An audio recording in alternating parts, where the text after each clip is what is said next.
اور دوسرے کہ مجھے شہد اور گرم پانی چاہیے.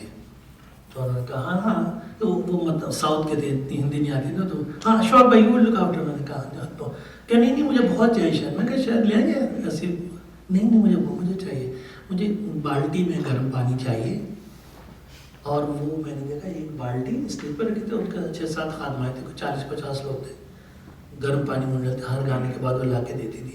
اور اس عمر میں بھی انہوں نے کوئی 2-2.5 گھنٹے تک گایا, صرف وہ شہد اور گرم پانی پی گئے, اور کسی چیز کی فرمائش نہیں کہ مجھے یہ کرنا ہے وہ کرنا ہے وہاں جانا ہے, کچھ بھی نہیں.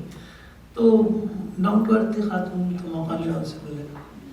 اب جب بالی ووڈ کی بات ہو ہی رہی ہے تو بالی ووڈ کے اصل کنگ, آج کل تو کنگ کسی اور کو کہتے ہیں, لیکن میں سمجھتا ہوں کہ یہ was really a king, Dilip Kumar. ایک چھوٹا سا میں صرف یہ بتانا چاہوں گا, باقی تو قصہ ایسے سنیں گے, کہ دلیپ کمار صاحب نے انگریزی میں اپنا ریکارڈ کروایا انٹرویو, اور اس کے بعد جو ہوسٹ تھے انہوں نے کہا ابھی رکیے گا, ایک انٹرویو اور ہے. لیکن دلیپ صاحب نے منع کر دیا, نہیں کوئی انٹرویو نہیں, بس کافی ہے. انہوں نے کہا نہیں, دوسرا انٹرویو آپ کا اردو میں. جیسے ہی انہوں نے اردو کا لفظ سنا بیٹھ گئے کہنے لگے. ہاں یہ بات صحیح ہے. ایک دن یہ ایسے کیجول میں تھا بیٹھا, آستے میں فون آیا ہمارے کہ وہ دلیپ بھائی آئیں گے. وہ کیونکہ ان کے والد کے دوستوں میں تھے نا, تو وہ یوسف بھائی کہتے تھے, یوسف بھائی is coming to can you spare some time.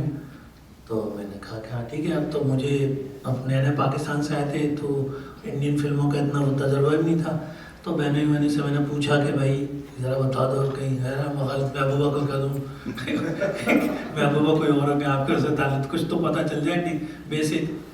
تو وہ سب معلومات کر کے تیار پرچے ورچے پہ کچھ سوال بھی لکھ کے چلے. تھوڑا نروس بھی ہو رہا تھا. یہ 1985 کی بات ہے, 85 کی بات ہے.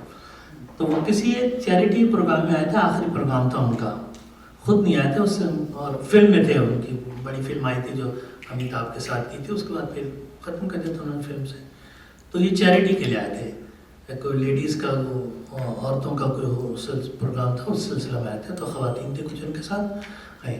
تو جب انٹرویو ہوا تو یہ سارا بانو, یہ ہے ٹی وی پہ سارا بانو, اور کیا کہتے ہیں یہ دلیپ صاحب, اور ہماری چندر شیکھر جن کا وہ پیاری تصویر میں تھے.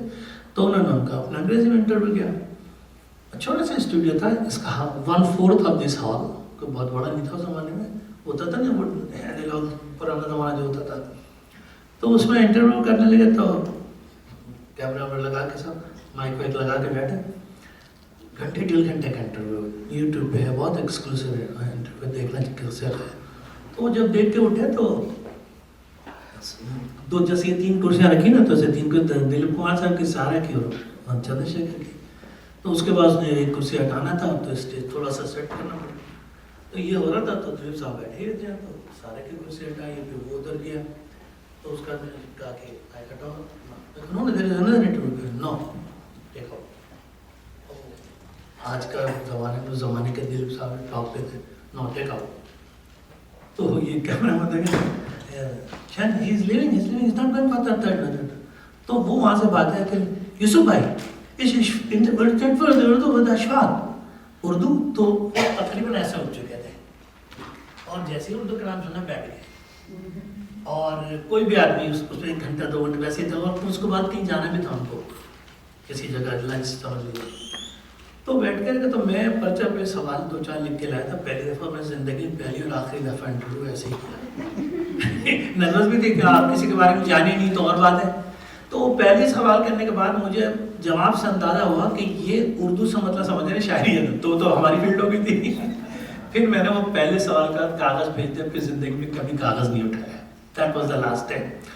تو وہ ادب اردو کا پہ بات کرتے رہے سارے پورے انٹرویو. ہمارا کوئی آخر میں انہوں نے کہا بھی کہ خود تعریف کرنے انٹرویو کی, کیونکہ ہم نے کوئی فلم کی باتیں نہیں کی, کیونکہ آتے ہی نہیں تھا. تو ایسے نیم حکیم خطرہ جام والی بات کر دوں کہ آپ نے انداز 1960 میں بنائی تھی, مانو تو 50 سال پہلے بن گئی تھی.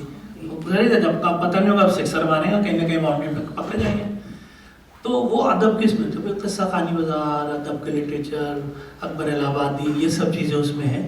تو وہ انٹرویو آدھے گھنٹے کے لیے نشر ہوتا. تو اس میں جب میری بچی چھوٹی تھی, تو اس میں اس زمانے میں آتے تھے بڑے بڑے نا کیسٹ ہوتے تھے,